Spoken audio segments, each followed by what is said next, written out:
Assalamualaikum warahmatullahi wabarakatuh.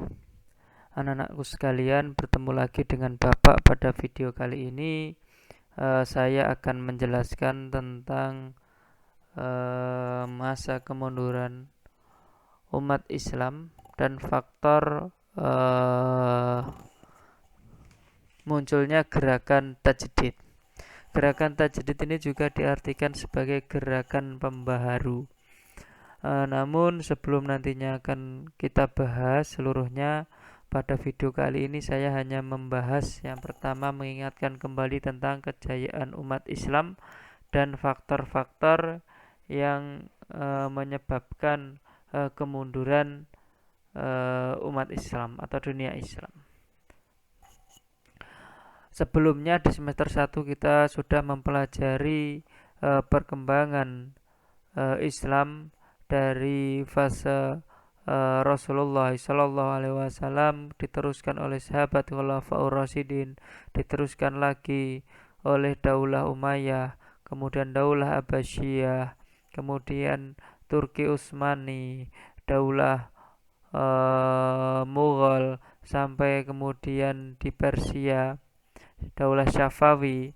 Maka masing-masing fase ini memberikan kontribusi besar terhadap perkembangan ajaran Islam, termasuk di sini adalah peradaban-peradaban yang kemudian sampai saat ini masih menunjukkan bukti kejayaan itu.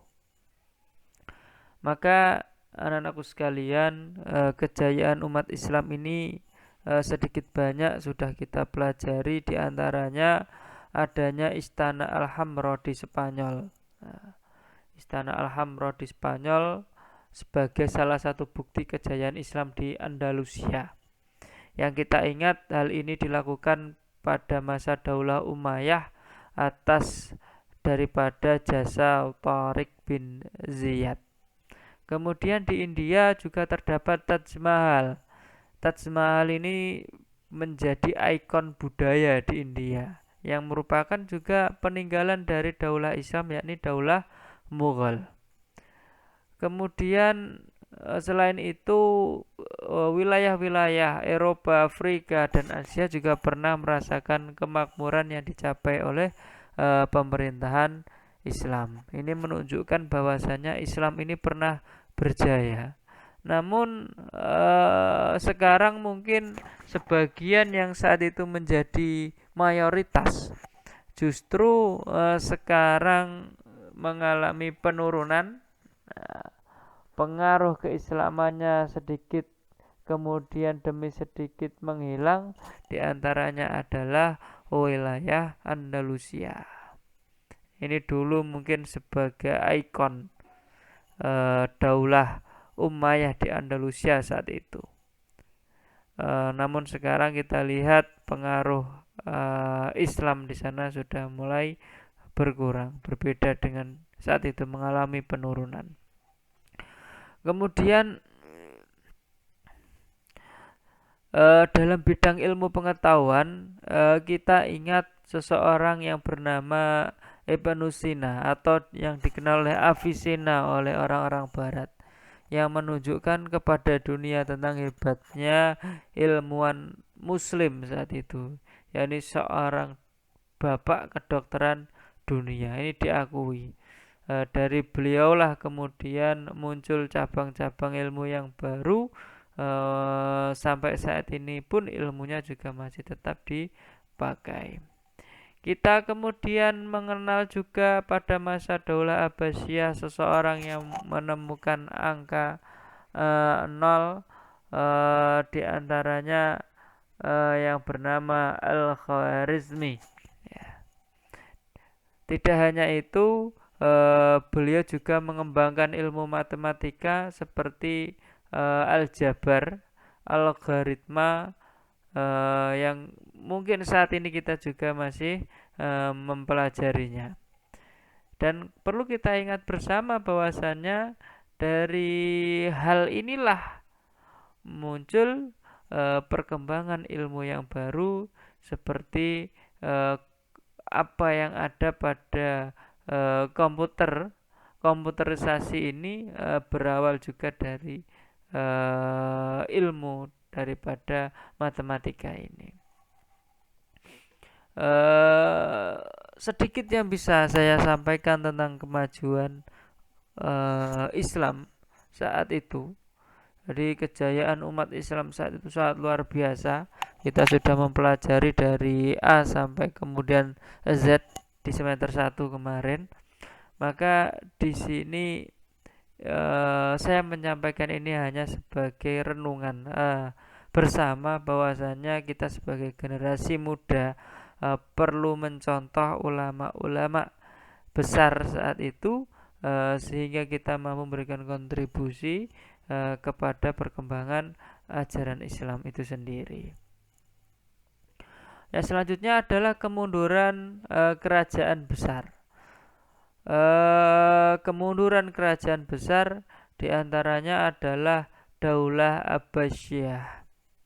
Jadi Daulah Abbasiyah memang menjadi titik di mana umat Islam mengalami perkembangan yang cukup pesat, di antaranya selain di bidang yang lain, ada bidang ilmu pengetahuan yang berkembang cukup pesat. Namun di sini yang menyebabkan runtuhnya Daulah Abbasiyah mungkin dulu pernah kita pelajari bersama, di antaranya ada faktor internal. Faktor internalnya apa? Yakni yang jelas adalah perebutan kekuasaan di pusat pemerintahan. Karena saat itu sistemnya kan monarki, kerajaan, maka memang seringkali hal yang terjadi adalah perebutan kekuasaan.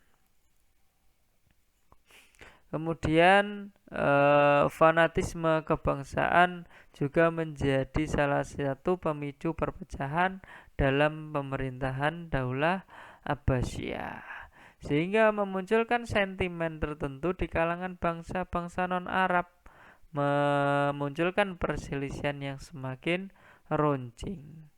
Di antara yang lain adalah karena Daulah Abbasiyah ini merupakan pemerintahan yang kaya, dana yang masuk ini lebih besar daripada yang keluar, sehingga Baitul Mal ini penuh dengan harta. Sehingga perekonomian masyarakat sangat maju, terutama dalam bidang pertanian, perdagangan, dan industri. Ketika memasuki masa kemunduran politik, ternyata juga mengalami pengaruh yang cukup drastis. Jadi ekonomi ini mulai mengalami kemunduran dan krisis. Ya, ini yang terjadi karena kecenderungan para penguasa ini hidup mewah, yang belum mampu menjaga daripada apa yang seharusnya dilakukan. Jadi kehidupan yang enak ini justru mengakibatkan cara pandang dalam hidup menjadi kurang benar. Sehingga karena melakukan kehidupan yang mewah berakibat terhadap roda pemerintahan terganggu dan rakyat menjadi miskin. Di sisi lain munculnya juga daulah-daulah kecil yang ingin memerdekakan diri. Di lainnya adalah dominasi bangsa Turki dan Persia yang ingin memerdekakan diri, menjadi pemicu perpecahan dalam pemerintahan Daulah Abbasiyah. Kemudian faktor eksternal. Kita pernah menyinggung tentang peristiwa perang salib yang terjadi antara umat Islam dan Kristen saat itu. Ini menjadikan munculnya benih-benih permusuhan yang kuat antara Islam dan Kristen. Jadi kebencian ini semakin kuat setelah peraturan baru yang diterapkan oleh Bani Saljuk yang menyulitkan orang-orang Kristen untuk berkunjung ke Baitul Maqdis. Perang salib terjadi dalam beberapa gelombang dan banyak sekali memakan korban. Dampak dari perang salib ini apa? Yang terjadi adalah beberapa wilayah kekuasaan Islam berhasil dikuasai oleh tentara Kristen. Kemudian kita mengingat lagi berkenaan gelombang bangsa Mongol yang dipimpin oleh Hulagu Khan saat itu, yang meluluh lantahkan Baghdad dan seluruh penjuru wilayah kekuasaan Abbasiyah. Kemudian runtuhnya kekuasaan Islam ini tidak hanya dialami oleh Daulah Abbasiyah saja, ya. Jadi memang setiap daulah mengalami fase runtuhnya. Umayyah mengalami runtuh, kemudian dibergantikan oleh Daulah Abbasiyah. Abbasiyah runtuh, kemudian digantikan oleh Turki Utsmani, dan seterusnya dan seterusnya.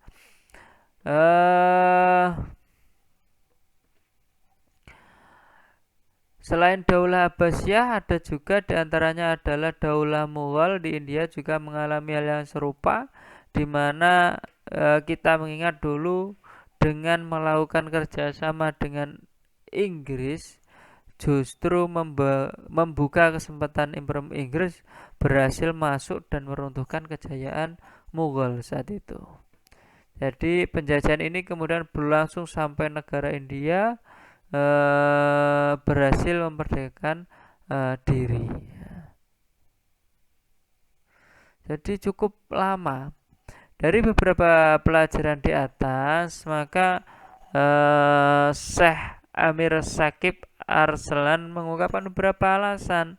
Di antaranya kenapa kok mengalami kemunduran, ini menjadi introspeksi untuk kita juga, bahwasanya umat Islam ini sudah tidak benar-benar mengamalkan ajaran Islam sesuai dengan syariat.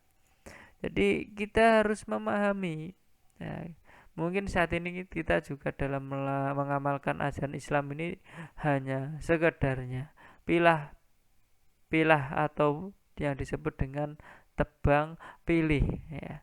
Yang cocok dijalankan, yang tidak cocok ditinggalkan. Padahal syariat Islam itu ya cocok tidak cocok ya harus dijalankan. Kemudian umat Islam ini tidak mau bersatu dan terpecah belah.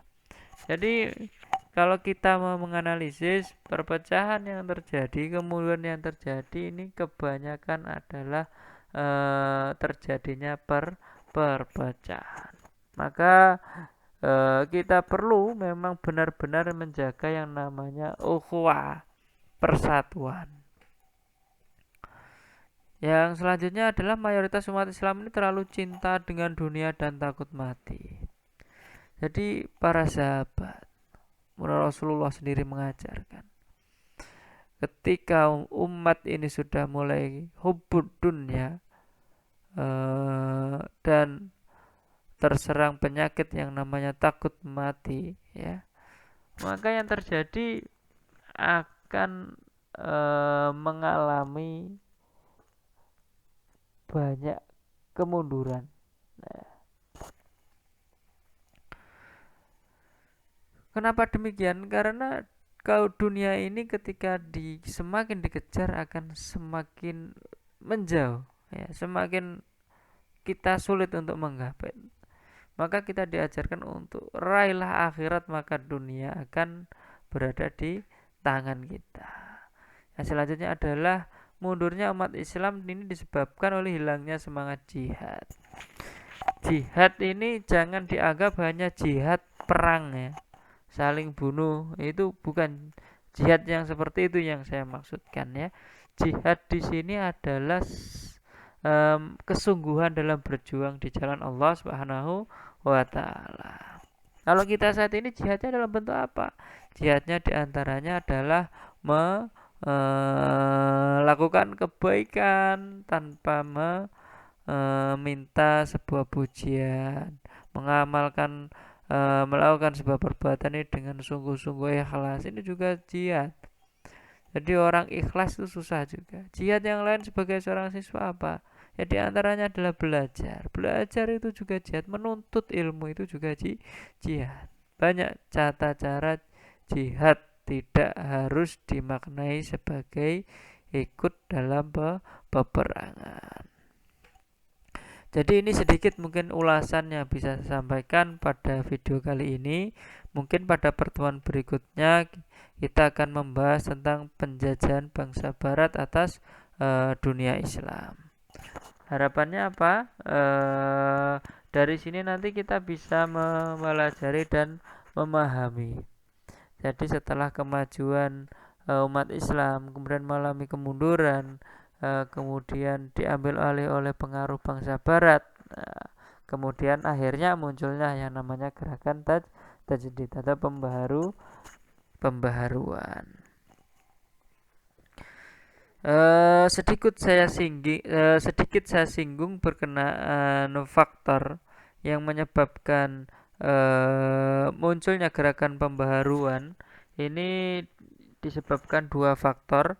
Yang pertama adalah timbulnya kesadaran di kalangan umat Islam. Jadi dari hal-hal ini tadi menjadikan kesadaran umat Islam bahwasanya telah dijumpai nilai-nilai ajaran asing yang masuk ke dunia Islam dan masyarakat Islam menganggapnya sebagai ajaran Islam. Ajaran-ajaran tersebut kalau dirujuk kepada Al-Quran dan hadis justru banyak bertentangan dengan Islam. Jadi ini yang terjadi. Jadi masuknya nilai-nilai yang baru yang kemudian sebagian orang menganggap sebagai syariat, padahal yang sebenarnya adalah bukan. Jadi umat Islam sudah mulai sadar. Yang kedua adalah hegemoni dan dominasi dunia Barat terhadap dunia Islam hampir menguasai di segala bidang ekonomi, perdagangan maupun peradaban. Dua faktor inilah yang menjadi inspirasi bagi umat Islam untuk melakukan reformasi. Jadi mengadakan gerakan-gerakan dengan tujuan mengembalikan ajaran Islam ini sesuai dengan Al-Quran, Sunnah serta meraih kejayaan Islam yang telah hilang. Jadi dengan hal ini menimbulkan keinginan untuk kembali seperti dulu, kan seperti itu. Mungkin itu saja daripada apa yang bisa saya sampaikan. Berikutnya nanti akan kita bahas tentang penjajahan bangsa Barat atas dunia Islam. Kalian bisa mempelajari juga pada buku paket elektronik yang pernah saya share. Kemudian munculnya gerakan pembaharuan dalam Islam. Ulama-ulamanya siapa saja, gerakannya seperti apa, nanti akan kita bahas pada pertemuan berikutnya. Kurang lebihnya mohon maaf. Wassalamualaikum warahmatullahi wabarakatuh.